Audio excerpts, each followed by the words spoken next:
Okay. I want to talk about my vipassana experience. It's a 10-day course on just full-blown meditation. It's like hardcore, And there was one event that happened to me that I hadn't really told anyone. I mean, I had experiences of, just the usual stuff like numbness and all that stuff. And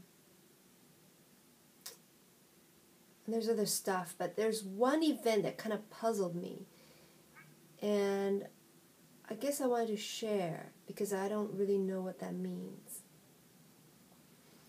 So there was, I think it was a third day, and the lady who was guiding us, she told us that we could try not sleeping.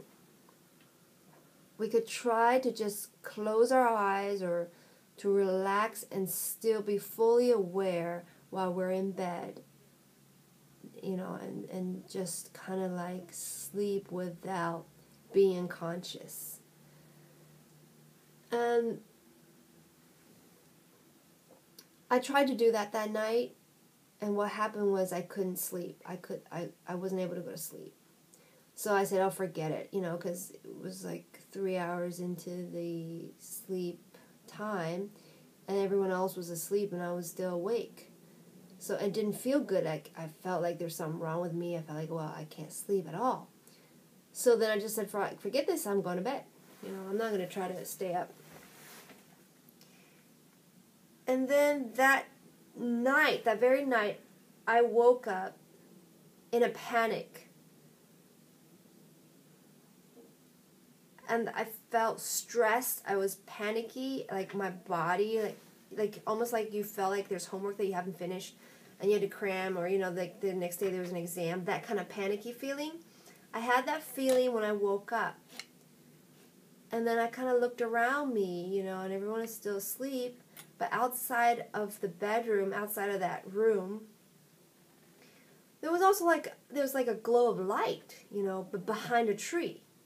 So I couldn't really see that glow of light. And I was thinking maybe they just leave their lights on all night. And, I don't know if they leave their lights on all night or not. I didn't even check afterwards. But there was like kind of like this like, it felt like this. It was like a glowing, like, it was almost like it was a bit of a pulsing light. It wasn't just like a blank boom light, And I thought, okay, so I said to myself, okay, this could be a UFO for one thing, or whatever,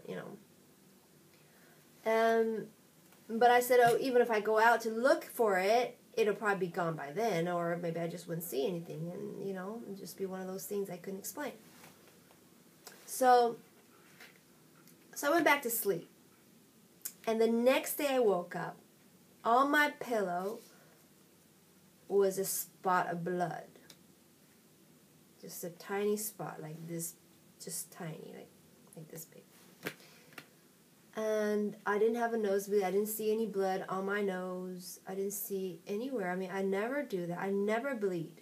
I never bleed, on my pillow especially. And then I've been reading about how they stick things up your nose or whatever, and they stick implants and stuff. And it started to make me think, like, well, did something happen there? Because it was kind of off in the mountains, it was... This is in Taiwan, So it was kind of off. It's not a place where there's a lot of people there. And so it kind of made me wonder, and that's one thing that happened to me that I haven't shared with anyone, because I don't think that they would understand. I don't think that they would know what to say to me or explain it to me, or, But that's just one thing that happened to me. And my father, actually...